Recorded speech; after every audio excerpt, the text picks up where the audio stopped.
Ladies, let's talk. You got the career, the confidence, the calm in the storm. But while you sitting in that luxury apartment eating takeout, watching Netflix and crying during a dog food commercial. This one's for the women who got it all together but still feel something missing. Today we're diving into the one thing nobody tells you when you become a strong, independent woman.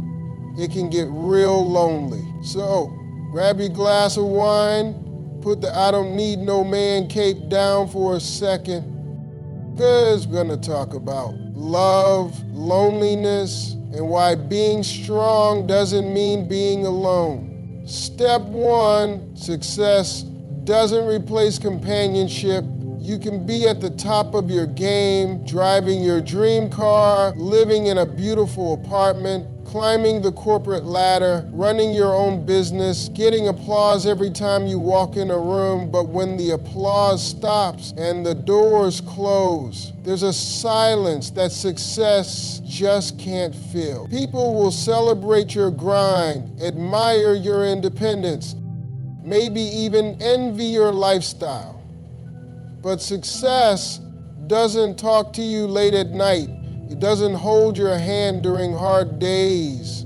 It doesn't sit next to you on the couch while you're binge watching a show you've already seen 10 times just because you don't want to feel alone. You worked hard to get where you are. You made sacrifices.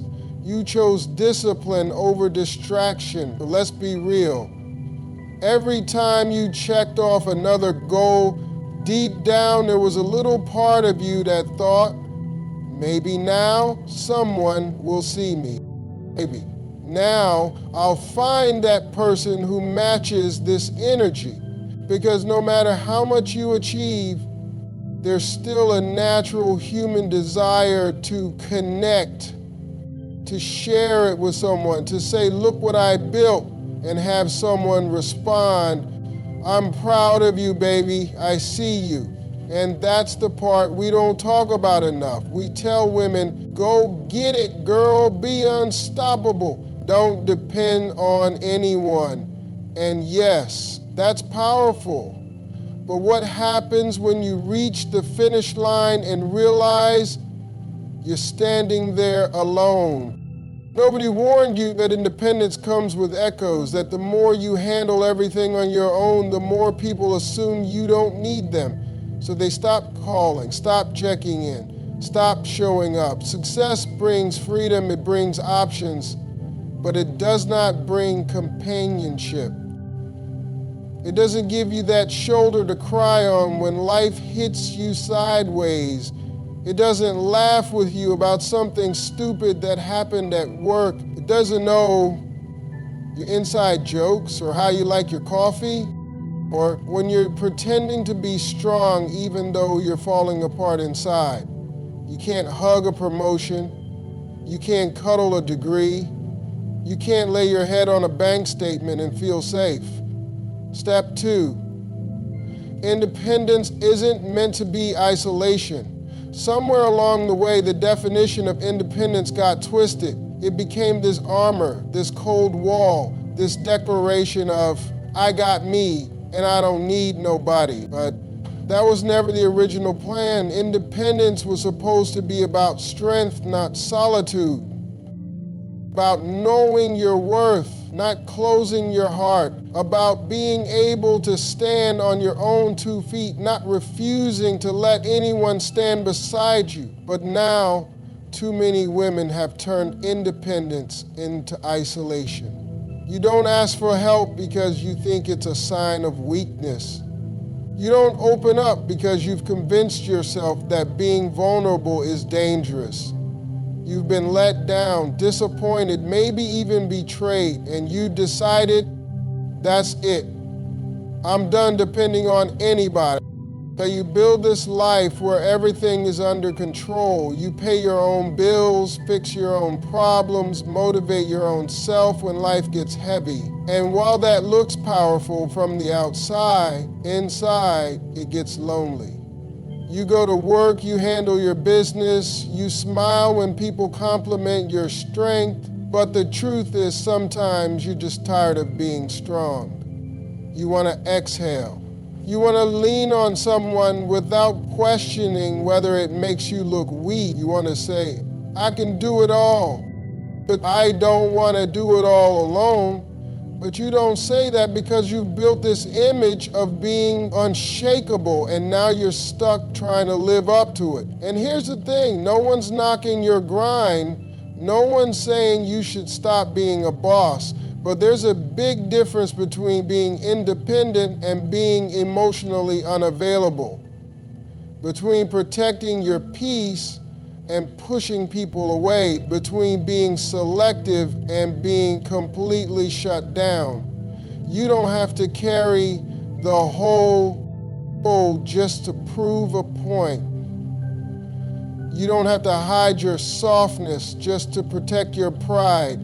You don't have to suffer in silence just because you can survive it. Step 3, the fear of settling versus the fear of missing out.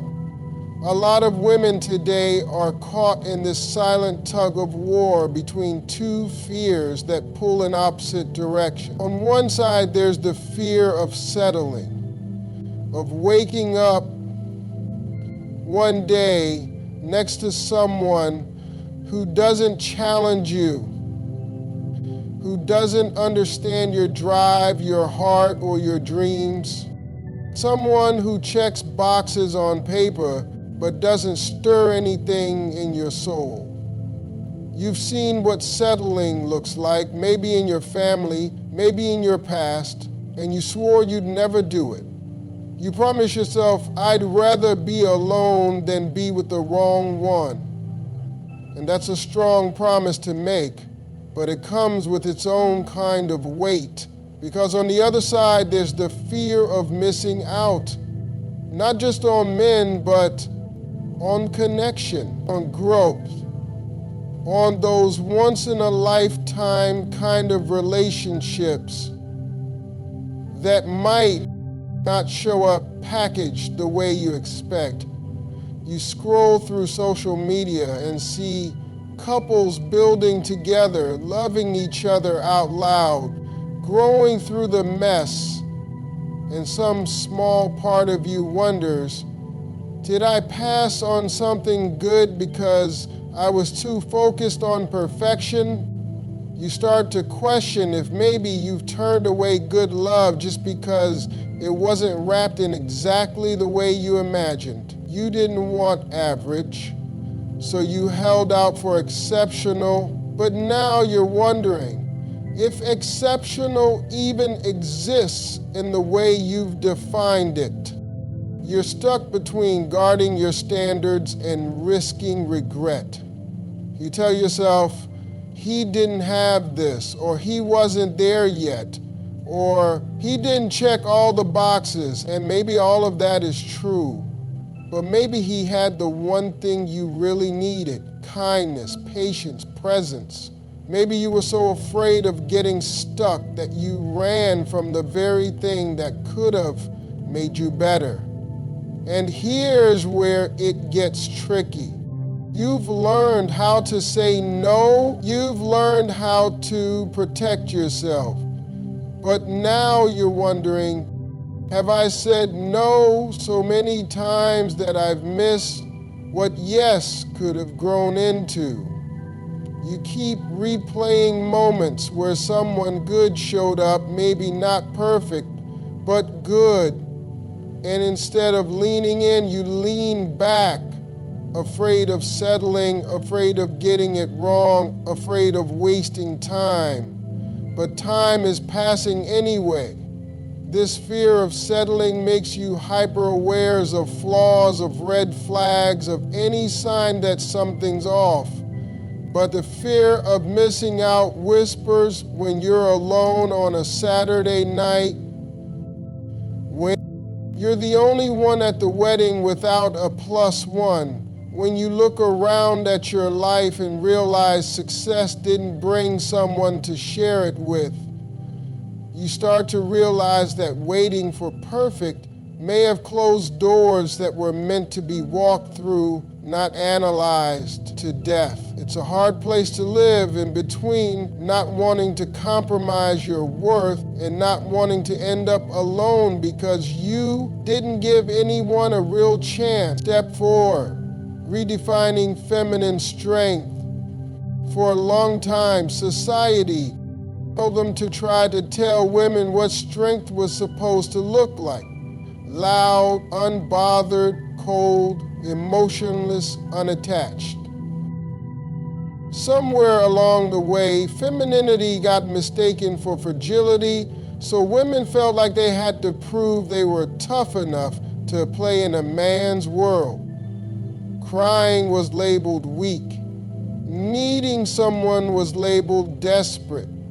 Showing softness was called naive. So many women started walking around with this invisible shield, protecting themselves from being judged, misunderstood, or hurt, and calling it strength. But true feminine strength isn't about how loud you can be, how many emotions you can hide, or how much pain you can tolerate in silence. Real strength isn't about becoming numb. It's about being rooted. It's about knowing who you are so deeply that you don't have to perform toughness. You simply exist in your truth. Feminine strength is in the woman who can sit in a storm and still speak with grace. It's in the woman who chooses kindness even after being hurt. It's in the woman who nurtures, who builds, who leads with compassion and still doesn't let people walk all over her. It's not about being passive. It's about being powerful and peaceful at the same time. So many women have been told that to be respected, they have to compete. That to be heard, they have to shout. That to be valued, they have to match masculine energy stride for stride. But the truth is, feminine energy doesn't need to compete. It complements. It balances, it heals, it leads in a way that's intuitive, grounded, and inclusive. There's nothing soft about that. In fact, that kind of strength is rare, and the world is starving for it. Redefining feminine strength means giving yourself permission to feel without apology. It means letting people see your heart without assuming they'll take advantage. It means knowing you can be gentle and still command respect. It's in being brave enough to love after loss, to trust again after betrayal, to walk away from what doesn't honor you without becoming bitter. It's not in how much you can suppress. It's in how much you can express while still staying whole. And that expression doesn't always look loud or fierce. It can look like calm. It can look like silence.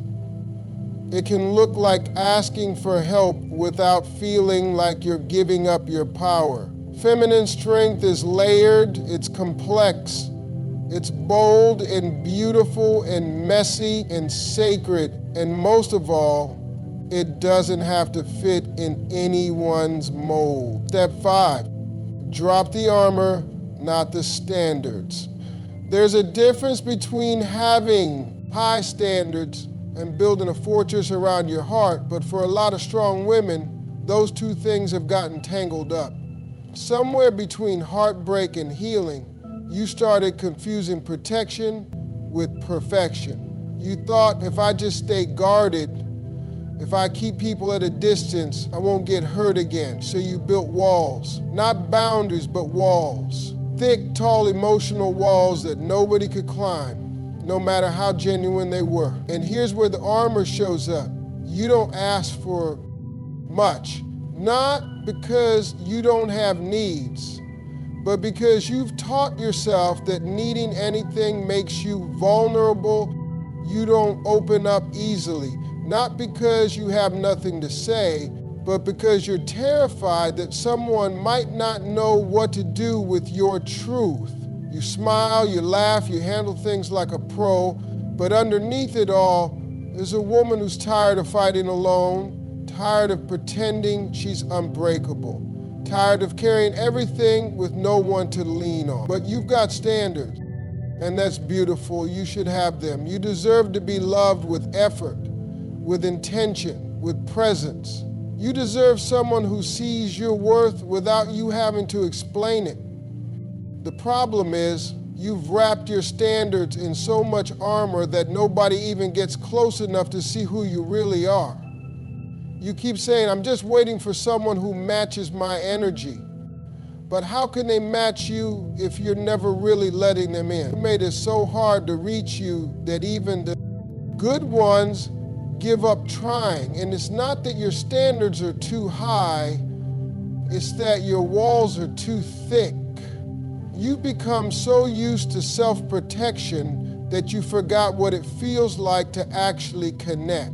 You test people before you trust them, but the tests aren't fair because no one passes when the goal is to prove they'll eventually fail.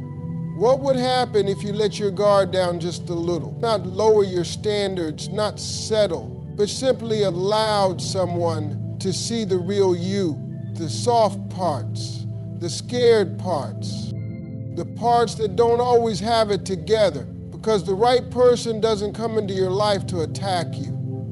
They come to add peace, to pour into you, to see beyond the exterior and love what's underneath. You've mastered strength. You've mastered independence. But connection, that requires vulnerability. That requires letting someone in without a guarantee. That means risking disappointment, but it also means opening the door to real, deep, soul-level love. The kind that isn't built on checklists or resumes, but on trust, honesty, and growth. Step 6, you can be the prize and still want a partner. Somewhere in the journey of becoming whole, women were taught that needing or wanting a partner somehow cancels out their power.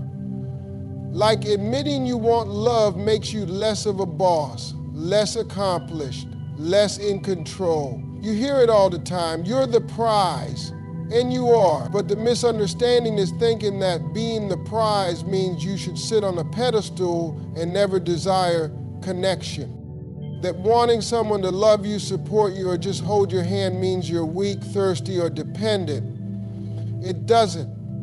You can be the prize and still crave partnership. The two aren't enemies. You can be complete on your own and still have space in your life for someone else to walk beside you.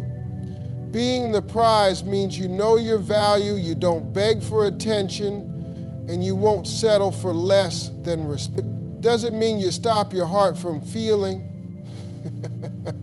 It doesn't mean you close the door on companionship just to prove you can stand alone. There's nothing less powerful about saying, I want a partner. In fact, it takes real strength to admit that. To say, I'm good by myself, but I'm open to growing with someone else. To say, I want someone to share the weight, not because I can't carry it, but because I don't want to carry it alone anymore. That's not desperation. That's being real. That's being human. The world will have you thinking you have to choose between being empowered and being emotionally available. That you either chase your dreams or you chase a relationship. But the truth is you can do both. You can build your empire and still want someone to come home to. You can be focused and driven and still want to be kissed slowly, hugged tightly, and seen deeply.